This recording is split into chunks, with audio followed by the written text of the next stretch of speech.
Her position is solidified, but that doesn't mean she's gaining ground. Right. So she hasn't lost traction, but I think a fair statement would be to say it's hard to demonstrate material progress, at least in terms of polling results.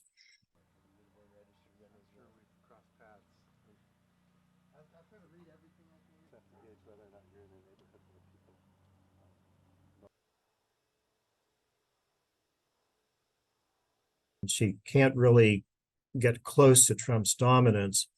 And she also has to be very careful not to say too many extremely negative things about him.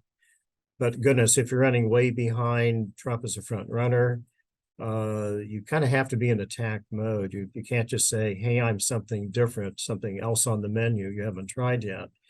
That only gets you so far. People have to have something really viscerally positive to vote for.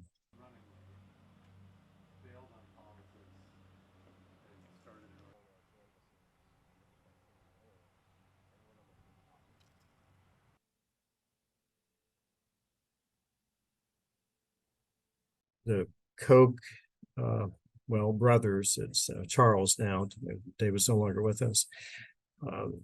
That's a very potent force.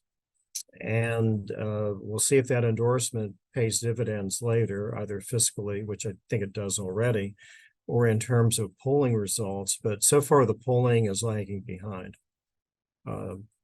AVP has tons of money and a gigantic name within Republican circles.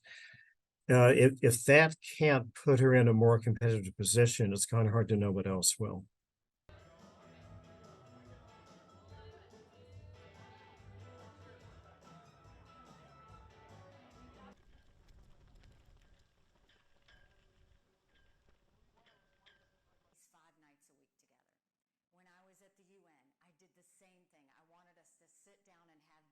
Trump has so deeply locked in support, particularly in Iowa, from the evangelical Christian community. It just gigantic margins of support there. And of course, that's what propelled him into the White House in the first place, well, at least in Iowa and nationally for that matter, too.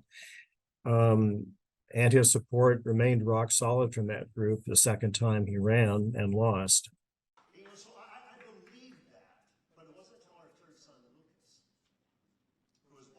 Said that they weren't going to do it. So I would just watch where the money goes. Who are they attacking? That shows you who the threat is. That actually isn't about policy either. I mean, this is where this role is a little different than being a congressman or a senator. It's almost as though Trump's base of support is baked in. And Haley and to a lesser extent DeSantis are kind of nibbling on the crumbs of what Trump otherwise is consuming. They are the enemy of the people. They really are.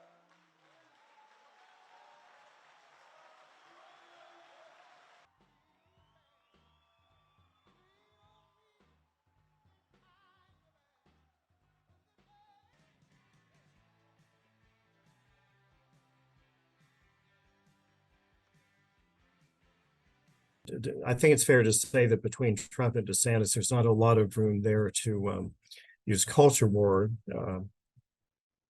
rhetoric as your main campaign theme. So she's running on confidence and trying to think of a polite word, not as strange, let's say, as either Trump or DeSantis. So she's trying to be the adult voice in the room, I think you could argue.